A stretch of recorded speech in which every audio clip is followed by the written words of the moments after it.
Hi, welcome back to Jess Checks Out. I, of course, am Jess, or Jessica. Jess just made more sense here, and normally I go by Jessie. Anyway, so I have been gone for most of the year, and I explained some of that in the I'm Back video. But essentially, I have been dealing with school. It was a language school, and I only had 6 months really to take it, and I did really well, by the way. So go team me. I passed it with a B1 DTZ, which is like an immigrant thing, and I also had COVID in February. Unfortunately, I just got it from school. It is what it is. And then also, finally, the last thing, I'm pregnant. I am now in my 5th month as I'm recording this, and so it's been taking a little bit of work. I have not been able to do some of the things I wanted to do, like with my teeth, because I planned on them being finished now, but they're not, so the mask stays at the moment. That's the roundup, okay? And I also was not reading a lot for a while because I didn't feel good. I felt very unable to concentrate. Between COVID and pregnancy, my ADHD was off the charts. So between January and March, I only read 13 books. I read a variety, but most of them were novellas or shorts or audiobooks because I can process them easier right now. I'm still really enjoying audiobooks, by the way. So I'm going to go through this, and then April I will have a different wrap up because I don't want to make this one be too long. So here are my breakdowns. And if you see me staring straight ahead, that's because that's where my notes are. So I had one DNF, one star, two stars, three 2 stars, one 3.5 star, four 4.0 stars, whatever, one 4.5 star, and one 5 star. Those are really good numbers for me, by the way. Like, those are pretty high numbers considering what I wasn't reading at the time. Breaking down the genre, I had 7 romance, one supernatural fantasy type, one general, one nonfiction, and 3 crime mystery. And some of those were novellas, so they were a lot shorter. I had some different services. I had 6 on Scribd, 3 on Kindle Unlimited, one NetGalley, which was an ARC, and one from Chirp. And Chirp is one of my favorite places. If you're going to buy inexpensive audiobooks, highly recommend Chirp if you have access to it. Scribd has been really nice too because I got a lot of the novellas from there as well during this time frame, which again, really important for me. All right, so formats, which is, audiobook, whatever. So I had 9 ebooks, most of them were novellas, 2 audio, and 2 mixed. So I say I listened to a lot of audiobooks, and I did, but a lot of these were very short, under 100-page novellas, so I could easily read them easier. I just can't process anything over like 150, 200 pages very quickly. Although I am getting better, and you'll find that out in the April wrap-up.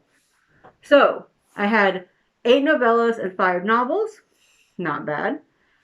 And I'm going to go through the ratings a little bit by month instead of by stars like I usually do because I think it's much easier for me as a reader and someone that makes my notes like this because it's just so much better.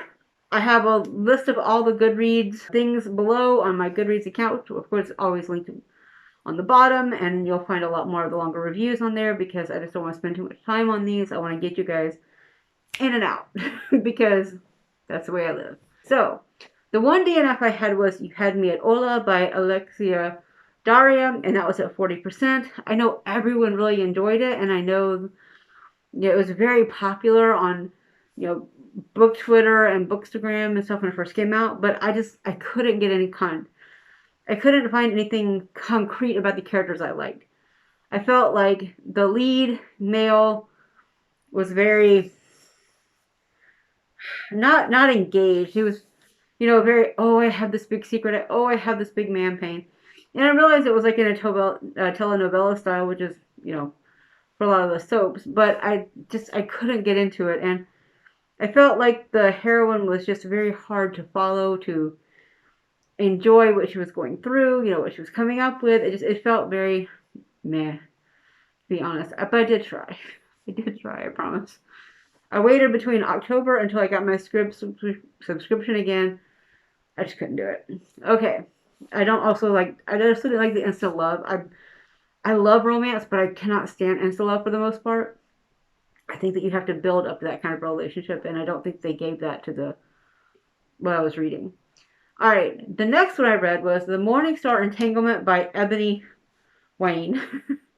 Keep wanting to say something else. Anyway, so this is a writing duo between husband and wife, and it's set in a couple of different places, including America, Germany, and Africa.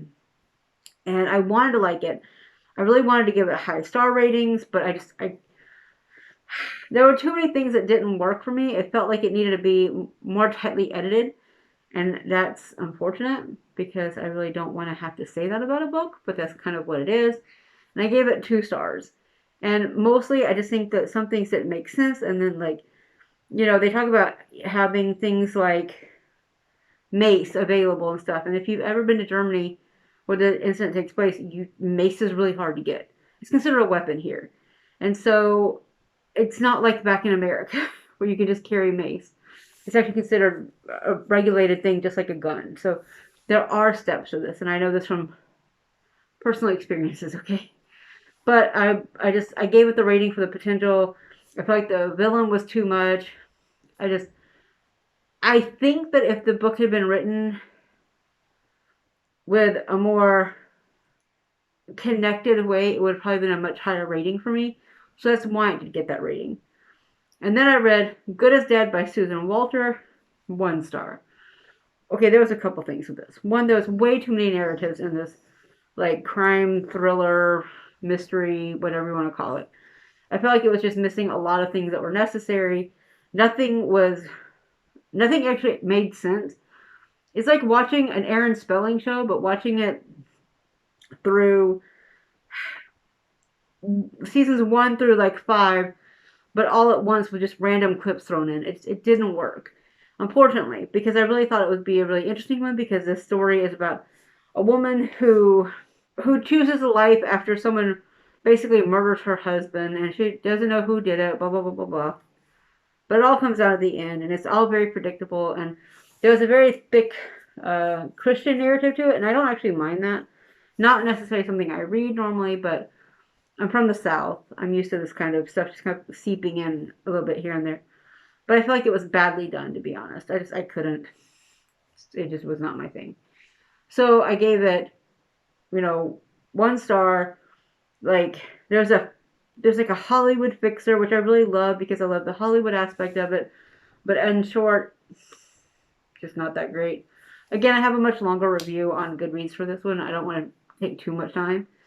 But then I read Gray Hair Don't Care by Karen Booth, and I read this one on Kindle Unlimited. I've been waiting for a while to read this because, as you can tell, I have tinsel. I have my gray hair, and I've had it since I was in my 20s. And I really appreciated that, and I like in the book they call it sparkle. And I call it tinsel, but it does the same thing. I love my tinsel. I think it's an amazing gift that I have because I could not have it at all being a diabetic. I could be dead. But to me, this is a huge thing. And so, highly recommended it. I didn't like, I liked Layla. I liked the lead heroine. I thought that she had some really strong arcs and some movement because she's in her 50s. She's getting over, a divorce and just things not working out. And I really appreciate that as someone who really is getting somewhere that's not 25. And a lot of romances right now, like in their 25s or whatever. And I like that Karen took the opportunity to write an older heroine who's going through a second chance, right? And I love that. It is a second chance romance, I will admit that, but I don't like Donovan at all. I did not like the lead in this book at all. I felt like he didn't deserve her. I didn't feel any real growth from him that I felt from her, and that was a sadness, and that's honestly why it was only a 4 out of 5 star. Because I feel like Donovan needed a little bit better. But that's all of January. Like, I didn't read hardly anything in January. Didn't read much in February either, so prepare for that. I read like 3 novellas, and I was like, oh, right, I have my script. I should probably read some stuff. Or, oh, I have my Kindle Unlimited. So first I read The Moth in the Mirror by A.G. Howard, which is apparently a novella set into a larger world that didn't really know that. I just literally picked it up because the cover was pretty, and I am that shallow sometimes. Just like, ooh, pretty good. Sure. Let me see what it is. And it was very interesting because it's an Alice retelling. It's like, have you ever seen the Sci-Fi Alice? The miniseries? Then, it's kind of like that mixed with the Tin Man from sci-fi. It's got that really interesting aesthetic to it of not really matching, but not really not. And it's got feelings of like a dystopian fairy world. And I really appreciated that. I found it engaging and I found the writing very interesting. And I actually want to read more of the series. And I don't always do that when I find a novella in the middle of a series, but I was very deeply invested in, how the moth was going to work in this way. Because, there's the caterpillar and there's all these different elements. Of course, there's a Mad Hatter who is the lead in this one. Talking about Alice and another character that's kind of her human half, which kind of reminds me a little bit of Wicked Lovely. It's kind of got a little bit of that theme to it. So I really enjoyed it. And then we have Hunting Cat by Kelly Armstrong. I love Kelly Armstrong. I really appreciate her style, her writing. I can really dig it, and it goes really well for me. I gave this one 4 out of 5 because I feel like the love triangle was unnecessary. I know it's pretty common in her books to have this, especially for her this is a YA, for a YA series, but I don't think it was necessary, so it kind of like dinged it down a spot. But the action was nice. The decisions were nice. You can see where this plays into the Darkest Powers, this is like the 0.5 to that series, and I really enjoyed it. Alyssa Reids, yeah, Alyssa Reids read the series, and I'll find the link and I'll put it in the comments below or in the thing below because I think it's really important because it talks about the different ways things are set up and it kind of feeds into her Otherworld adult series, but it's a little bit different with different reasonings, and I really find that fascinating. So that was an easy 4 out of, well, I guess I put 4, but somewhere between 4 and 4.5 stars. And I've read The Darkest Powers years ago, loved it. I need to read The Darkest Calling, which is the one about the shapeshifters and stuff like that. That will be coming soon, I'm sure. As soon as I can find access to it. Kelly Armstrong is actually really popular here as well in Germany. And then the last one I read for February is Still Dead by J.A. Janis. Not a fan. So I loved J.P. Beaumont for the longest time. And I'll tell you why. My godmother and I used to love this series. Like, adored it. It was great. We enjoyed the irreverence and the kind of like hard-boiled detective style. And she passed in 2020, and it was a very big deal for me. So I wanted to read something else because I'm the one that introduced J.A. Janis, and then she read like 5 or 6 books. She just picked them up when she was at the grocery store, just like boom, boom, boom. So I loved it. And I read it and I was very disappointed. I only gave it 3 stars, and that's because ultimately I feel like the story was all tell, don't show. And I don't like that, especially if I'm reading something that's a crime thriller or a mystery or whatever it may be. And I didn't feel anything engaging in it, and I didn't really find anything abnormal or different from what I was expecting it to be. So that was a no-go for me. But I'm glad I read it. I don't need to read any more of the series because I can still keep that series in my heart because as much as I love her, some things have to change over time. And so it is what it is. And then finally, we're in March. Before I get to March, I want to say something about my godmom though. My godmom is the person who helped foster my love of reading. This is a woman that went to flea markets and bought 25-cent Sweet Valley High books in the 80s and stacks of them because I could read those in like a couple of hours max. But she would buy stacks of these books and we would have them and I would read them, and we'd go to the chapter 11 books and we'd go to like chapters and all these other places and we would find these books and we would buy them, and books mean a lot because of her to me. And so she's the one that kind of fostered my love of reading. Even though I read stuff very different from her because she preferred like Robin Cook, Stephen King, horror, medical horror, that whole thing. She also really enjoyed more like Anne Rice, stuff like that. My dad, of course, is also a huge reader, and he loves to read things like, Tom Clancy, Clive Culver, whatever his name is, stuff like that. Not really my thing. And then my godmother's mother, Nana, who Loved the old zebra romances, like the ones that had the holograms on them.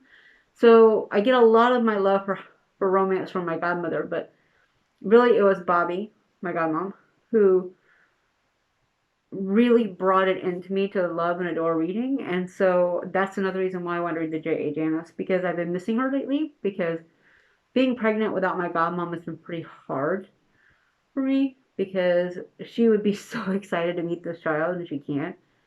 And before she died, she also had really bad dementia. And so this means a lot to me. And I'm actually recording this on Mother's Day, and also want to honor that as well, because I've got some really awesome moms in my life. I have also my biological mom, but she's not a reader, so I don't really talk about her too much on here. But my godmom loved to read. She's the one that kind of gave me this ability. So I wanted to give this to a mom. To have a belated Mother's Day when this goes up, but a Mother's Day now. I want to say thank you. Okay, now we'll go into March, and we're getting close to the end, I promise. So first I read Runaway Cupid by R.L. Nochlin. I think is how you say her name. And I gave it 4 out of 5 stars. Terrific. It's great. It's like, imagine if 10th Kingdom were to meet with something that's like a Cupid style, right? It works. It's amazing. I love it. And so it's got this Cupid who's on the run because she just doesn't want to do it. This was not what she wanted. This is not what she signed up for. She has no passion for it. Family said you have to do it because it's a family thing. And I really appreciated the fact that it was fun. It was interesting. There's a second chance or a first chance, however you want to put it. But there's a really great romance to it. I'm getting more to my romances now, by the way, in case you haven't noticed. So the next couple will probably be romances. But I really appreciated the fact that she really put her effort into it. I can't wait to read more. Then we have Blaze by Michelle M. Pillow. Oof, this one I gave 2 stars. So here's why. The idea was sound. I love the world. I love the idea of like I love I really love alien romances, but I like random ones. In 2021 for Deconstructing Gamble's podcast, my husband and I read, one about, I don't know how to put it, but it was like a cat alien basically. So it's very different. But this one, it was basically like someone comes from a foreign place, from a far off planet, comes to Earth, gets into trouble, gets identified by the CIA type people, runs into someone who's half alien like them. Any stretching you hear is from the dog. Okay. And then I didn't like Seb or Cynthia. I didn't think that they were a very good character. It was a blah ending. I really wasn't engaged with it. Gave it 2 stars. Then we have Love Underwater by Wendy Darumpley, maybe? I don't know. I've never even seen her name. I follow her all over the place. She's an amazing writer. I ended up giving this one 3 stars. I felt like the potential was there. I didn't believe the romance necessarily. I felt like it was more women's fiction than romance, to be honest. A little bit of a miscategorization. It's a very short story. But it's about the, let me see this name again. The Weeki Wachee Springs in Florida. If you know anything at all, that's where they have the Mermaid Show. And this is about the Mermaid Show. Becoming a part of the Mermaid Show, what it means to you, and so forth, so forth. I really love that aspect. I'd like to see the character as she was getting more and more progressive and to her role and what she was doing and enjoying it. And I thought it was really fun. And, I love that aspect. Again, the romance is what kind of dinged it down a couple points because I felt like the person that she ended up with was not worth her, really. I don't think he'd actually put in the work to get to that place. He should have been working very hard on doing something else. But that's just my personal opinion. I thought it was like there were too many unanswered priorities that were, conveniently wrapped up but not really discussed later on. It was kind of on the lower ones level for me, but I picked it purely because it was in the mermaid things. Because as I mentioned before in this video, Nana and Bobby were very much my go on vacation with, right? And so we would go to the springs all the time. So I have a very deep appreciation of the of the environment, of the area, knowing what it is, what it wasn't. I remember the glass bottom boats. I remember all that stuff. You still love that place. Also, you can see manatees, and I like zoos and aquariums. I don't go to them very much anymore because a lot of times I think they're not necessarily the best places, but I do appreciate them, especially the aquatic stuff. But that's here nor there. Then I read A Haunting at Hartwell House by Rachel Bowder, and I gave it 3.5 stars, and I gave it pretty good actually. That's actually a pretty good rating for it. It's a lesbian alt 1920s setting in England.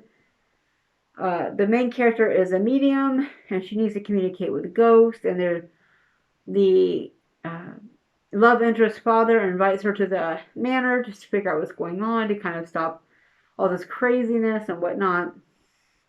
It was just a really fun story. I think it was really well done. I think the story is sound. Some of it was just a little bit too convenient with what was being set up. But if you want a good sapphic romance that's fairly short, I think it was a novella, so it was under at least 200 pages. Uh, I really recommend it. There was a lot of working together as a woman with her other people, and I thought that was great. Other people being people that needed her help, and I thought that kind of stuff really appeals to me as a person. So I was very into it. Also, if you see, I have a hedgehog. I love hedgehogs. I live in a place that's full of hedgehogs. I have a hedgehog. Okay. Sorry, I just had to put that in there.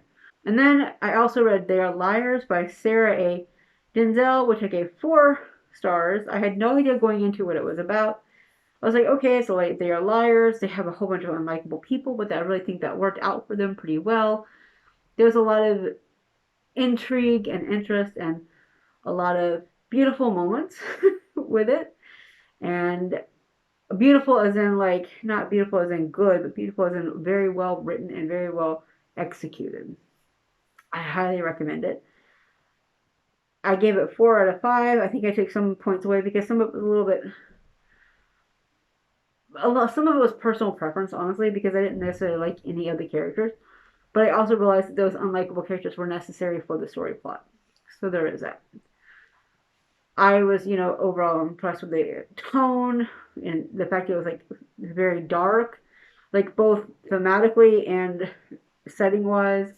It was set during, a flooding of a college and England, and so there was a lot of interesting elements of that I hadn't seen, and I hadn't really seen They Are Liars uh, very much on social media, so I was like, oh, something new. I do actually try to read stuff that's not very popular sometimes because I want to change up what I'm in the mood for because I'm such a mood reader. So I was very interestingly engaged in that. And then my one 5-star rating for the entire time was Love Lucy by Lucille Ball. And this was what I bought off of Shirt. It is read by Lucy Arnaz, her daughter, and I can definitely see how well she knows her mom and also how well it really works together. I was fascinated. If you like old Hollywood, you really need this book. I think I bought it for like $2.99 in early January because I had the money. I was like, oh yeah, no, I want to do that. It was, an unpublished manuscript found by the estate, and they decided to put it out there. There's a lot of sadness in it, and I think you should be aware of that. There's also talks of miscarriage, racism, the Red Scare, and McCarthyism,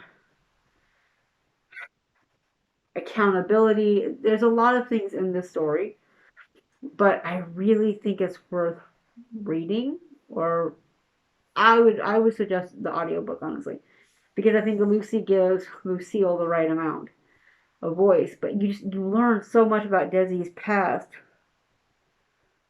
through Lucille's eyes, and it's very different because he came from a very rich family in Cuba before the revolution, and you can see just how different things were, and you can see how he was such a spendthrift and how that went against Lucille's got to put the money away for a rainy day, rainy day. But it was very interesting, and when you see the money decisions they made with the inflation cost is phenomenal. Like they made so much more money. And it was just fantastic to read how they came up with it. And, it goes up to like 1963. So when she was born until 1963. So, yeah, probably like what, 50 years or so. And I think it's a very interesting read, especially if you like the Seven Husbands of Evelyn Hugo. I know that people have said that, Ava Gardner and Liz Taylor were the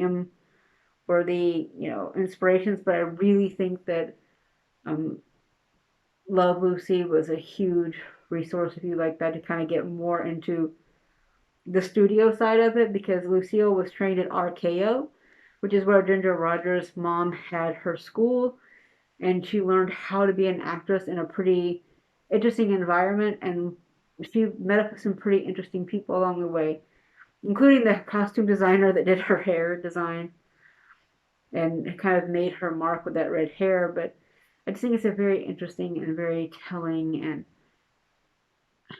rich, like very rich thing to read and to process, and it tells you so much.